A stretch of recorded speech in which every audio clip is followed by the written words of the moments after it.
Welcome back, everyone, to a Monday market report. This is for the week ending February 10th, 2019. So, as always, every Monday, we're going to take a look at coins, preferably the modern post 1950 type coins, and we're going to see what is sold out there, coin issues that maybe, garners some extra attention. And I have a few of them, but I will say, there wasn't much on the eBay scene that sold this past week that I felt like that I needed to, draw some attention to. And then some of the other big auction houses like Heritage Auctions, Stack's Bowers, and Legend, well, they're a little bit inactive this week with anything notable. So that leaves only one other auction house that we're going to talk about, and that is Great Collections. Great Collections, as always, sells a multitude of various coins, ranging from the inexpensive to some that are just absolutely phenomenal in price. So we have a number of coins that was recently commissioned by a collection that's owned, obviously. It's called the Wonderful World of Color Collection, and Great Collections had the honor of highlighting this collection on their auction site. And you're going to be seeing a number of these releases from this collection posted up on their website for future sale. Usually with these collections, the company Great Collections does a really good job at kind of pairing out the collection and then going ahead and kind of like putting X amount of coins on there every week, and then prolonging and extending the excitement with the collection for a number of months. So, much great kudos to the company for that. So first of all, we're going to take a look at this 1952D. Okay, this is a coin that's, as a matter of fact, all these coins sold and ended as of yesterday, Sunday. This one is a part of the Wonderful World of Color collection. Okay, so this collection has its own provenance. This particular example exhibits what I feel like is the most pastel-y of toned colors that you'll find on this list. I'm a fan of some of those pinks, some of those greens, yellow, kind of that canary yellow gold is a rather common color to find on toned silver.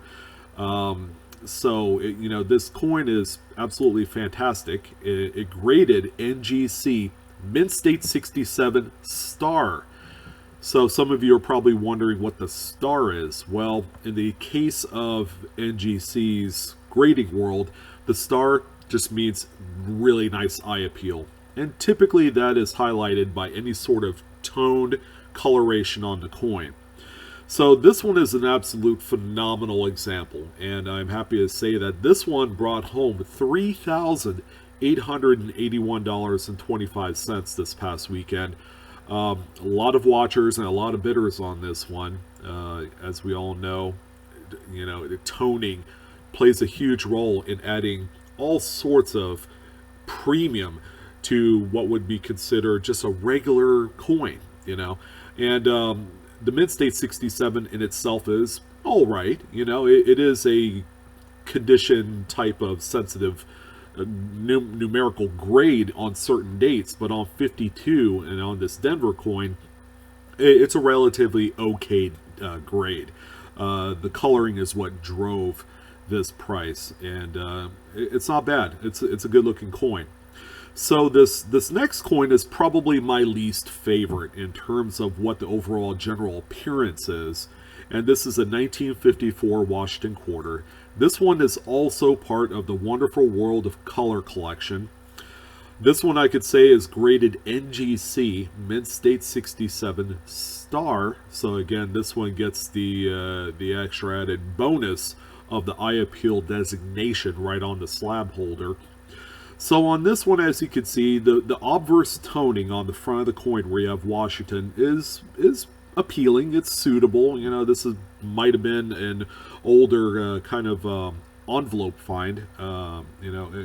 people back in the day of their collecting, typically, yeah, I'm picking all the wrong words to use this morning, but folks would generally store their coins in a small little, I guess, 2x2 manila envelope, and they're not the best, envelopes to use in terms of storage, okay, because they shake around in there. But based off of the acidity level on the earlier papers that they used in there, along with some of that glue, you get some really nice, stunning toning and coloration in your silver coins.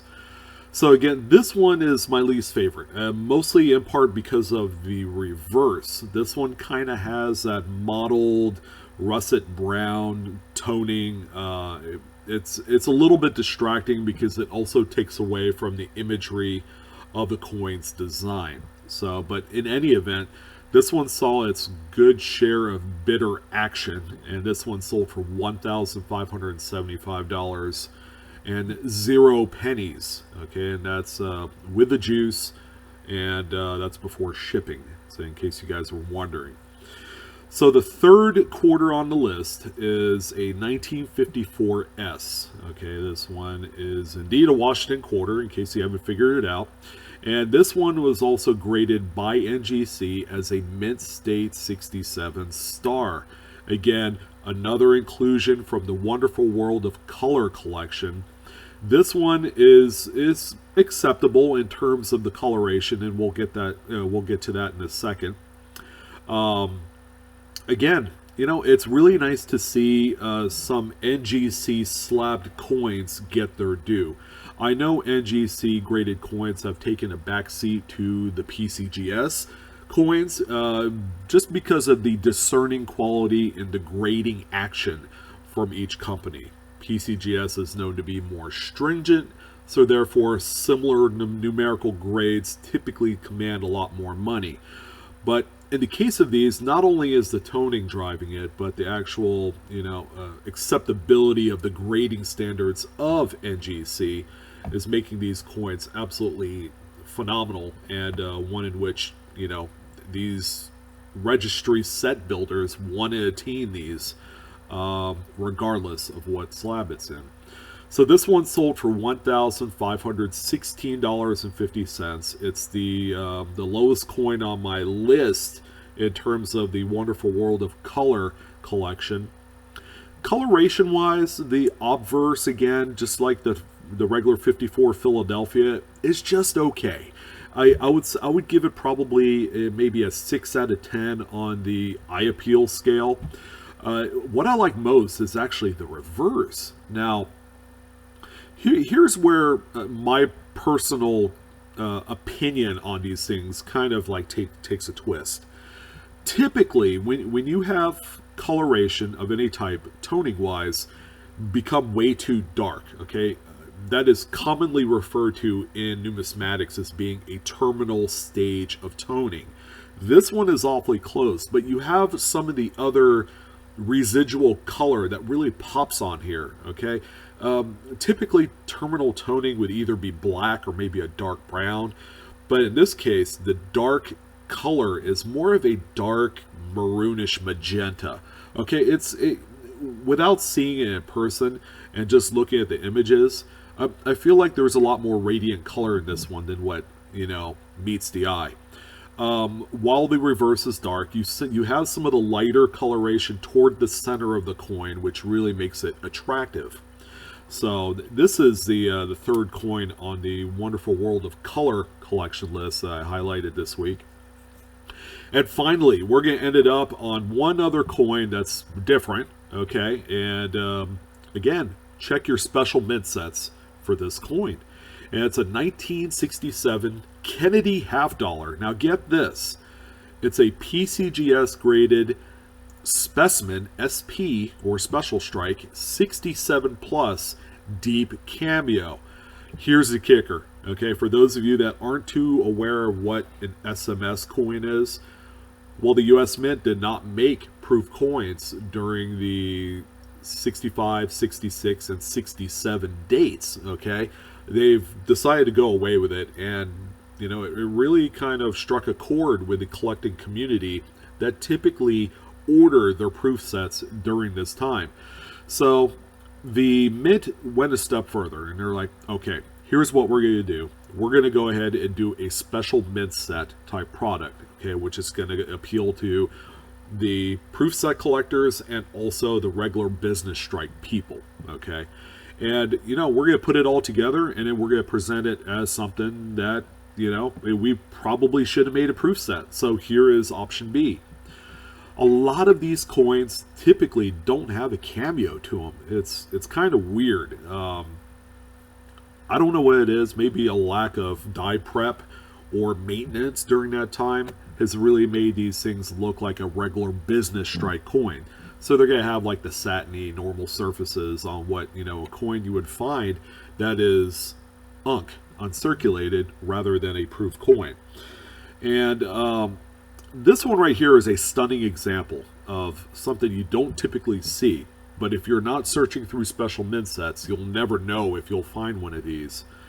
So, what is all this effort in searching special mint sets bring this seller that commissioned that commissioned this coin to Great Collections? Well, I'm happy to say that it brought in $2,306.25 from a coin that you could buy from a special mint set for $8.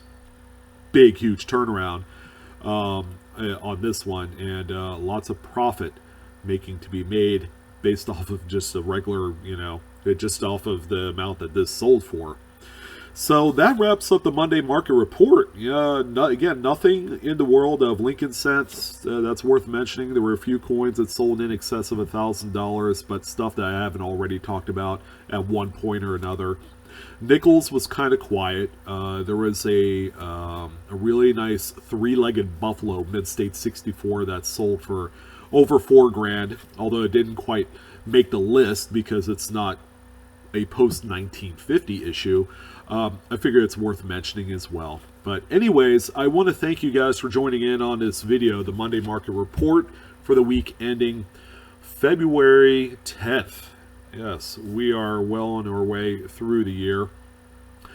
Things will begin to pick up in the coin market, usually in March, April. There's a couple very prominent shows on the horizon. You know, we have Central States that everybody is preparing for, okay? I believe that takes place in Chicago, and a few others. There's also a couple big currency auctions that are waiting in the wings, so it should be a lot of fun.